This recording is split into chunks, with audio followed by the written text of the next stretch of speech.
All right. So this is the first on the Surj Kumar show. Never done before.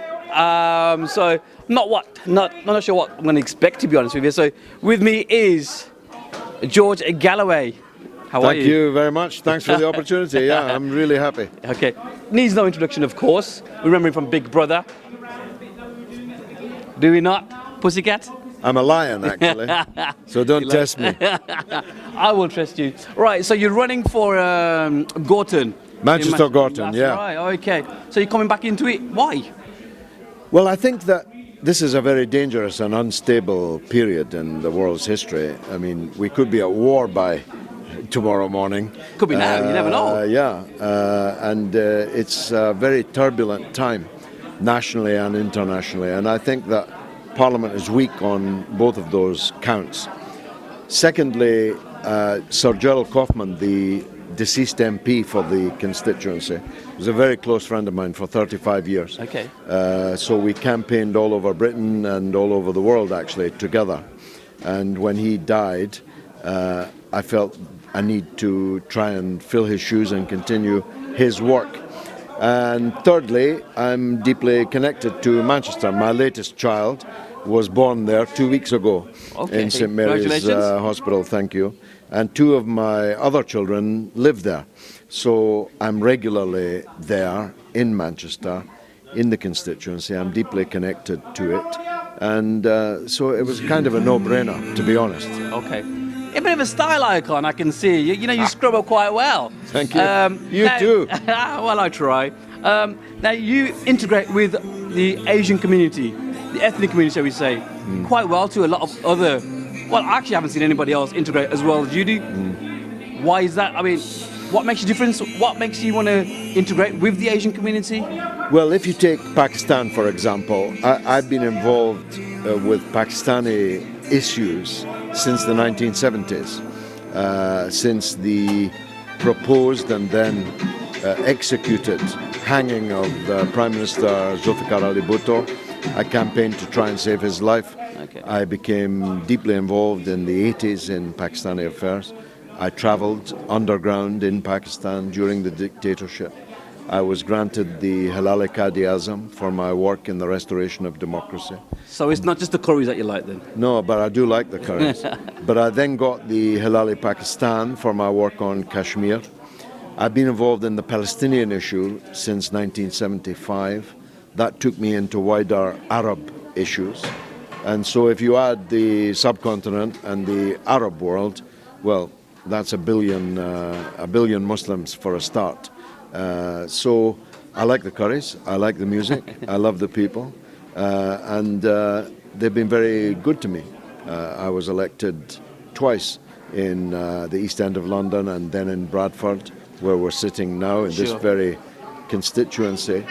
And I always got a lot of support from minority ethnic communities. But in Manchester Gorton, 52% of the voters are white British and 48% are Muslim.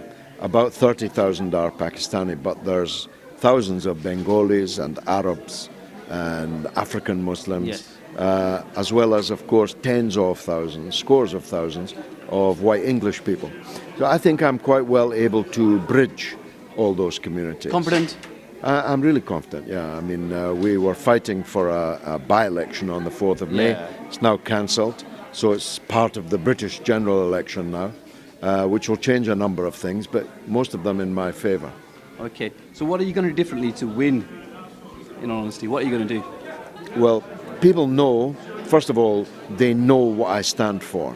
They know that I've stood for it for a very long time. Yeah. I didn't discover these causes yesterday or even just this century. And they know that I can be trusted to fight for them. Too many people are in politics to do what they're told by their party. Well, I'm not told, even when I was in a party, I wasn't told what to do by it. I do what I think is right, and by and large, what I think is right is what the majority in the country think is right. The Iraq War, for example. They said I'm controversial because I opposed the Iraq war. But now you can't find anybody. Should Tony Blair stand trial for those? He should indeed, and I'm trying very hard to put him on trial in The Hague. Should, yes, he should. Unfortunately, you have to be an African so far to be on trial in The Hague in front of the ICC. So perhaps he's too white. But we'll keep on, as long as God gives me breath. Yeah. And after me, my sons. Okay. Now there's shades of the public saying that there's shades of Margaret Thatcher in Theresa May, that she's dividing communities. Would you say it's a fair statement? Yeah, she's not as good as Margaret Thatcher. Thatcher was a much stronger figure. She's much more vulnerable than she thinks she is. She's taken off on this general election that didn't need to be fought. She's refusing to engage in televised debates. She's refusing even to talk to the press on her helicoptered visits around the country. I think she's going to come a cropper.